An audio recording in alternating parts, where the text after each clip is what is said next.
पौराणिक काल से नवरात्रि का पावन त्योहार देश भर में बड़े ही धूमधाम के साथ मनाया जाता है। नवरात्रि के पावन मौके पर मां दुर्गा के 9 रूपों की पूजा पाठ होती है। नवरात्रि के शुभ दिनों में भक्त लोग दुर्गा मंदिर में सुबह से ही लाइन में लग जाते हैं। इस साल पूरे देश भर में 15 रविवार अक्टूबर से लेकर 24 अक्टूबर तक मनाया जाएगा। नवरात्रि के खास मौके पर कई लोग एक दूसरे मैसेज के माध्यम से बढ़ते देते हैं। अगर आप अपनों को खूबसूरत मैसेज के माध्यम से बधाई देना चाहते हैं तो हम आपके लिए कुछ चुनिंदा संदेश लेकर आए हैं। उसके पहले चैनल को सब्सक्राइब जरूर करें और कमेंट में टाइप करें जय माता दी। आपका दिन शुभ हो। पार्वती शंकर से प्रश्न करती हैं कि नवरात्र किसे कहते हैं। शंकर उन्हें प्रेम पूर्वक समझाते हैं। नवरात्र नवशक्तियों से संयुक्त है। इसकी प्रत्येक तिथि को एक शक्ति के पूजन का विधान है। साल में 4 नवरात्रि होती है। 4 में 2 गुप्त नवरात्रि और 2 सामान्य होती है। सामान्य में पहली नवरात्रि चैत्र माह में आती है जबकि दूसरी अश्विन माह में आती है। चैत्र माह की नवरात्रि को बड़ी नवरात्रि और अश्विन माह की नवरात्रि को छोटी या शारदीय नवरात्रि कहते हैं। आषाढ़ और माघ मास में गुप्त नवरात्रि आती है। गुप्त नवरात्रि तांत्रिक साधनाओं के लिए होती है जबकि सामान्य नवरात्रि शक्ति की साधना के लिए। नवरात्रि में साधनाओं के सफल होना का असर बढ़ जाता है। लेकिन क्या कभी आपने सोचा है कि नवरात्रि में पूजा अर्चना के मात्र 9 दिन ही क्यों होते हैं?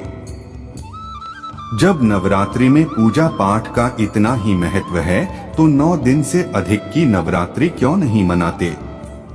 प्रकृति में महत्वपूर्ण परिवर्तन। दरअसल इन 9 दिनों में प्रकृति में विशेष प्रकार का परिवर्तन होता है और ऐसे समय हमारी आंतरिक चेतना और शरीर में भी परिवर्तन होता है। प्रकृति और शरीर में स्थित शक्ति को समझने से ही शक्ति की आराधना का भी महत्व समझ में आता है। असल में चैत्र और आश्विन के नवरात्रि का समय ऋतु परिवर्तन का समय है। ऋतु प्रकृति का हमारे जीवन, चिंतन एवं धर्म में बहुत महत्वपूर्ण स्थान रहा है।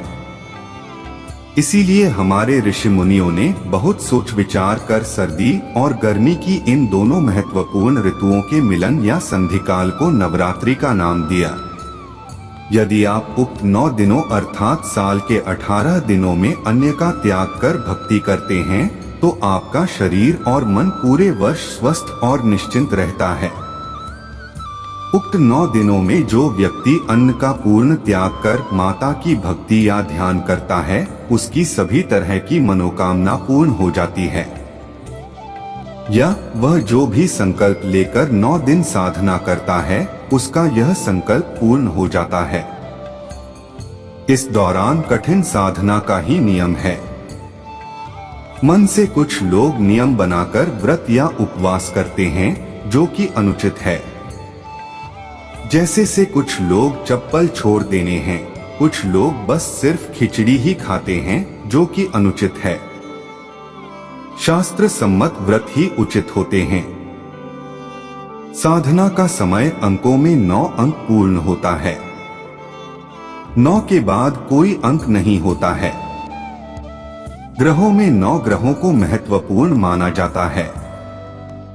फिर साधना भी 9 दिन की ही उपयुक्त मानी गई है। किसी भी मनुष्य के शरीर में 7 चक्र होते हैं जो जागृत होने पर मोक्ष का मार्ग प्रशस्त करते हैं। नवरात्रि के 9 दिनों में से 7 दिन तो चक्रों को जागृत करने की साधना की जाती है। 8वें दिन शक्ति को पूजा जाता है। 9वां दिन शक्ति की सिद्धि का होता है। शक्ति की सिद्धि यानी हमारे भीतर शक्ति जागृत होती है। अगर सप्त चक्रों के अनुसार देखा जाए तो यह दिन कुंडलिनी जागरण का माना जाता है। इसीलिए इन 9 दिनों को हिंदू धर्म ने माता के 9 रूपों से जोड़ा है। शक्ति के इन 9 रूपों को ही मुख्य रूप से पूजा जाता है। ये 9 रूप हैं शैलपुत्री, ब्रह्मचारिणी, चंद्रघंटा देवी, कूष्मांडा देवी, स्कंद माता, कात्यायनी, माँ काली, महागौरी और सिद्धिदात्री। ऐसा माना जाता है कि दैवीय शक्ति पृथ्वी को वह ऊर्जा प्रदान करती है जिसकी वजह से वह सूर्य के चारों ओर चक्कर लगाती है, जिससे बाहरी मौसम में इस प्रकार के बदलाव होते हैं। इस प्रकार प्रकृति में संतुलन बनाए रखने के लिए ही नवरात्रि का उत्सव उस दैवीय शक्ति को धन्यवाद देने के एक अवसर के रूप में मानते हैं। ऐसे उत्सव का माहौल होने से हम अपनी शारीरिक और मानसिक सेहत दोनों को संतुलित कर पाते हैं। माँ दुर्गा से शुद्धिकरण, महालक्ष्मी से परिवर्तन के बाद इंसान की यही इच्छा शेष रह जाती है कि उसे बुद्धि, ज्ञान और विवेक प्राप्त हो। माँ दुर्गा माता का संदेश अच्छा लगे तो वीडियो को लाइक और सब्सक्राइब जरूर करें। धन्यवाद।